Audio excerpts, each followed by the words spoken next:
Hello guys, welcome to my YouTube channel microbiology study with Iram. और आज का मेरा टॉपिक है history of microbiology. So let's start.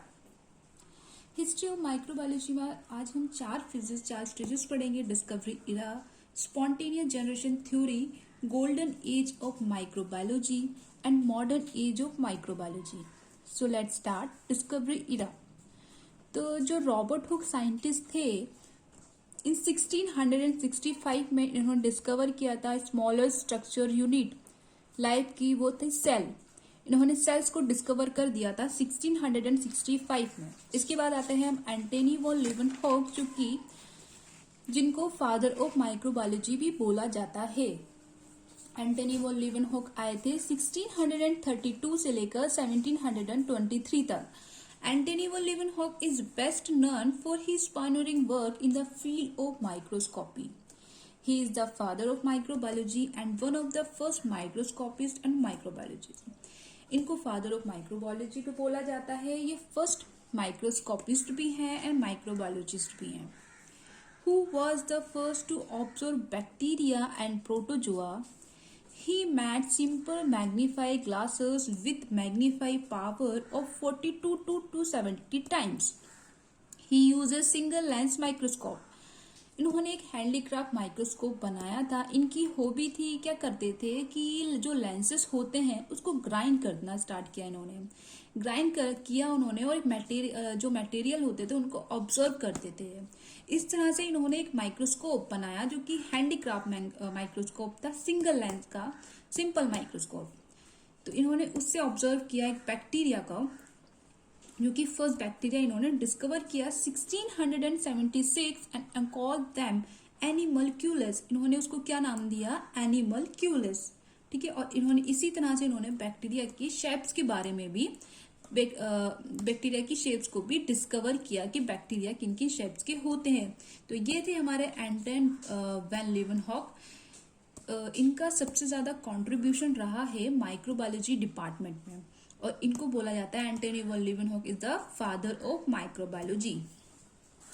इसके बाद स्टार्ट होता है स्पॉन्टेनियस जनरेशन थ्योरी। मतलब इसके बाद वो था हमारा डिस्कवरी एरा, और ये हमारा स्टार्ट हो जाता है यहाँ से transition era.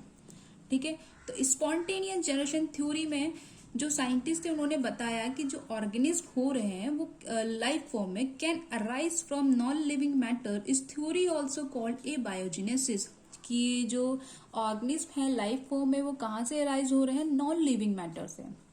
Non living matter हमारे जैसे कि डिसेइंग ऑर्गेनिक मैटर हो गए, डेड पार्ट्स हो गए, वहां से ये अराइज हो रहे हैं। ठीक है। लेकिन कुछ साइंटिस्ट ने इस बात से एग्री किया, कुछ साइंटिस्ट ने डिसएग्री किया। स्पॉन्टेनियस जनरेशन थ्योरी में बहुत सारे साइंटिस्ट आए जिन्होंने डिबेट किया और कंट्रोवर्सीज हुई। ठीक है। After van Leeuwenhoek dead, the study of microbiology did not develop rapidly because microscope were rare and the interest in microorganisms was not high. ठीक है। There was a debate controversy between the believers of spontaneous generation theory. तो first scientist थे जिन्होंने debate किया था Francisco Reddy. Francisco Reddy आए और उन्होंने बोला, क्या कहा उन्होंने कि उन्होंने अपना एक एक्सपेरिमेंट दिया। ठीक है। उन्होंने अपना क्या एक्सपेरिमेंट दिया? इन्होंने 3 कंटेनर लिए, फर्स्ट, सेकंड, थर्ड।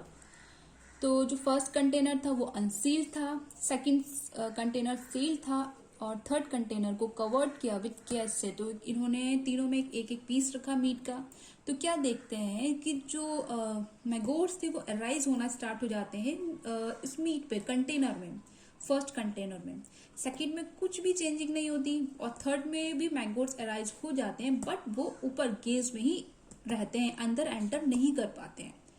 ठीक है। कंटेनर पे अंदर एंटर नहीं कर पाते हैं। तो इस तरह से ये स्पॉन्टेनियस जनरेशन थ्योरी को अपने एक्सपेरिमेंट के थ्रू ये डिस्प्रूव कर देते हैं। बोलते हैं कि नहीं, जो ऑर्गेनिज्म है organism did not arise spontaneously from non living matter.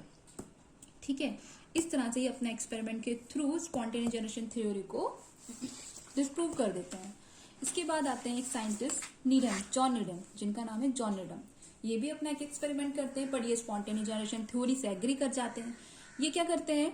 ये एक कोनिकल फ्लास्क लेते हैं, उसमें न्यूट्रॉन ब्रॉथ ऐड करते हैं अच्छे से बॉयल करते हैं, बाद में उसको सील करते हैं, ठीक है। तो फिर आफ्टर सम टाइम्स ये क्या देखते हैं कि उसमें ग्रोथ होना स्टार्ट हो जाती है। तो जॉन नीडम बोलते हैं कि yes, spontaneous generation theory is right, जो हमारे लिविंग ऑर्गेनिज्म राइज हो रहे हैं फ्रॉम नॉन लिविंग मैटर से। इसके बाद साइंटिस्ट आते हैं लेजेरो स्प्रेंजेन, जो कि इन्हीं के एक्सपेरिमेंट को दोबारा से रिपीट करते हैं और बोलते हैं कि नहीं, इन्होंने कोई मिस्टेक किया है और ऐसा नहीं हो सकता। फिर ये अपना एक्सपेरिमेंट करते हैं, इन्हीं की तरह कॉनिकल फ्लास्क लेते हैं ये, और फिर न्यूट्रॉन ब्रॉथ ऐड करते हैं, ये सील करते हैं पहले कॉनिकल फ्लास्क को, फिर बॉयल करते हैं, फिर ये देखते हैं आफ्टर सम टाइम्स कि कोई भी ग्रोथ नहीं हुआ, ठीक है। तो ये बोलते हैं कि जो जॉन नीडम साइंटिस्ट थे, इन्होंने कोई मिस्टेक की है। He repeated Needham experiment but change two thing, boil the flask for longer time, the flask was sealed properly. मतलब ये बहुत अच्छे से बॉयल करते हैं, फ्लास्क को अच्छे से प्रॉपरली सील करते हैं, तो ये चेक करते हैं कोई भी ग्रोथ नहीं हुई। तो ये क्या करते हैं, लेजेरो स्प्रेंजन जो बोलते हैं कि जो डिस्प्रूव कर देते हैं स्पॉन्टेनियस जनरेशन थ्योरी को, जिससे कि बहुत सारे साइंटिस्ट एग्री कर जाते हैं कि यस, स्पॉन्टेनियस जनरेशन थ्योरी जो है वो रॉन्ग है, ठीक है। तो finally disprove the spontaneous generation theory. इसके बाद लुइस पास्चर आते हैं साइंटिस्ट। लुइस पास्चर भी अपना स्पॉन्टेनियस जनरेशन थ्योरी को डिस्प्रूव कर देते हैं अपना एक्सपेरिमेंट के थ्रू। अब लुइस पास्चर साइंटिस्ट के बारे में हम थोड़ा पढ़ लेते हैं कि लुइस पास्चर साइंटिस्ट कौन थे। लुइस पास्चर साइंटिस्ट आए 1822 से लेकर 1895 तक। लुइस पास्चर जो थे, इनको बोला जाता है Louis Pasteur is a father of modern microbiology. ये है फादर ऑफ मॉडर्न माइक्रोबायोलॉजी, ठीक है। Louis Pasteur was a French chemist and microbiologist renowned for his discoveries of the principle of vaccination, microbial fermentation and pasteurization. Fermentation process, pasteurization process जो start किया वो Louis Pasteur ने ही किया, और vaccine को discover भी लुइस पास्चर ने किया। He developed vaccine against anthrax and rabies and cholera viruses. He discovered the process of pasteurization. इन्होंने पास्चराइजेशन प्रोसेस को डिस्कवर किया, और फर्मेंटेशन जो हुआ उन्होंने बोला कि ये माइक्रोबियल एक्टिविटी के द्वारा ही थ्रू ही हो रहा है। तो the micro organism used in fermentation में बी बैक्टीरिया और east, okay. His pasteurization technique is widely used in dairy and beer industry. जो आज भी यूज हो रही है डेयरी में और बियर इंडस्ट्री में। तो हम बात कर रहे थे हम स्पॉन्टेनियस जनरेशन थ्योरी के बारे में। तो जो स्पॉन्टेनियस जनरेशन थ्योरी में इन्होंने अपना एक्सपेरिमेंट दिया। इन्होंने क्या किया, एक स्वेन ने एक फ्लास्क लिया, उसमें न्यूट्रॉन ब्रॉथ को ऐड किया, ठीक है। न्यूट्रॉन ब्रॉथ ऐड किया और उसको अच्छे से बॉईल किया।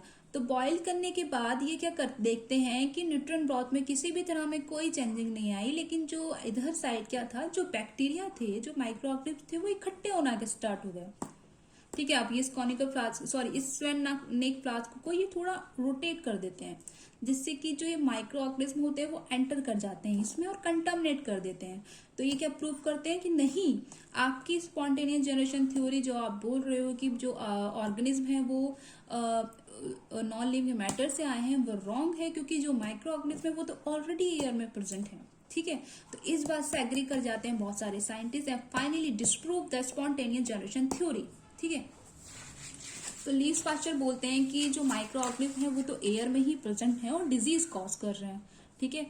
तो his work also encourage the believe that micro organism were in the air and could cause disease. Pasteur postulated the germ theory of disease, ठीक है। तो जर्म थ्योरी ऑफ डिजीज के बारे में ये बताते हैं कि जो डिजीज हो रही है वो जर्म्स के ही थ्रू हो रही है, ठीक है। उसके बाद आते हैं Robert Koch scientist. Robert Koch scientist जो होते हैं जर्म थ्योरी को एक्सपेरिमेंटली प्रूव कर देते हैं, ठीक। इन्होंने तो सिर्फ बताया कि जर्म थ्योरी सिर्फ जो डिजीज हो रही है वो जर्म्स के थ्रू हो रही है, लेकिन ये एक्सपेरिमेंटली प्रूव कर देते हैं रॉबर्ट कोच। ये 1843 और 1910। Robert Koch was a German physician and microbiologist. Robert Koch was a man who, building on the work of Pasteur and Lister, set bacteriology on its way to being a modern science.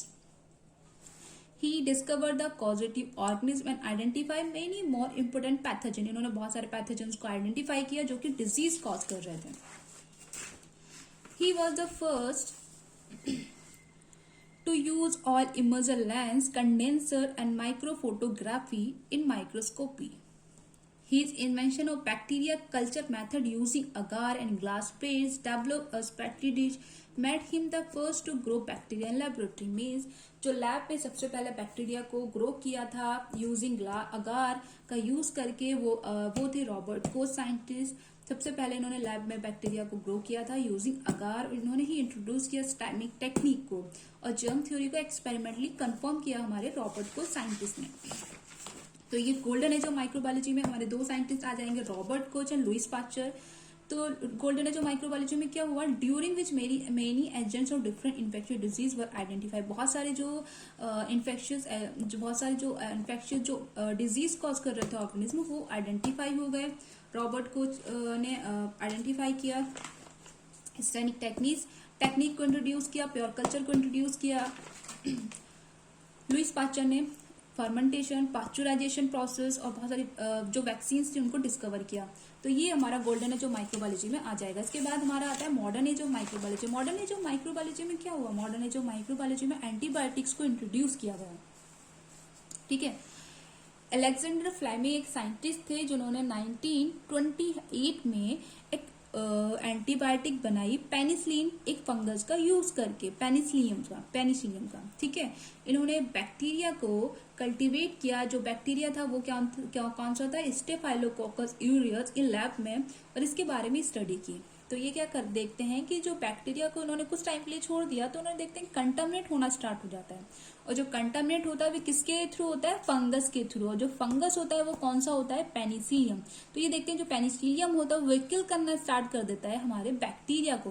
तो इस तरह से ये discover करते हैं antibiotic, जो antibiotic ये penicillin antibiotic बनाते हैं पेनिसिलियम फंगस से। तो मॉडर्न एज ऑफ माइक्रोबायोलॉजी में क्या होता है कि एंटीबायोटिक्स को इंट्रोड्यूस किया जाता है, बहुत सारे एंटीबायोटिक्स इंट्रोड्यूस हो जाती हैं। In the 1940 the electron microscope was developed and perfected. Electron microscope develop हो जाता है। In that ticket cultivation method for viruses develop repeatedly with the development of vaccine in 1950 and 1960। मतलब वायरस को उसको cultivation method use हुआ। Viral diseases polio, measles, मम and rubella come under control. बहुत सारी वैक्सीन्स बनाई गई जो पोलियो, मीजल्स, मम, रूबेला, बहुत सारी वायरल डिजीज के लिए, जो इन वायरल डिजीज को कंट्रोल में किया जा सके। तो मॉडर्न एज ऑफ माइक्रोबायोलॉजी में वैक्सीन्स डेवलप की गई, एंटीबायोटिक्स को इंट्रोड्यूस किया गया, एंटीबायोटिक्स को प्रोड्यूस किया गया। तो ये था हमारा मॉडर्न एज ऑफ माइक्रोबायोलॉजी। तो कैसा लगा आज का आपको मेरा topic history of microbiology, please बताएं। और thank you for watching. Please मेरे चैनल का प्लीज लाइक एंड सब्सक्राइब जरूर कर देना, क्योंकि मेरा अभी ये न्यू यूट्यूब चैनल है। तो थैंक्स फॉर वॉचिंग।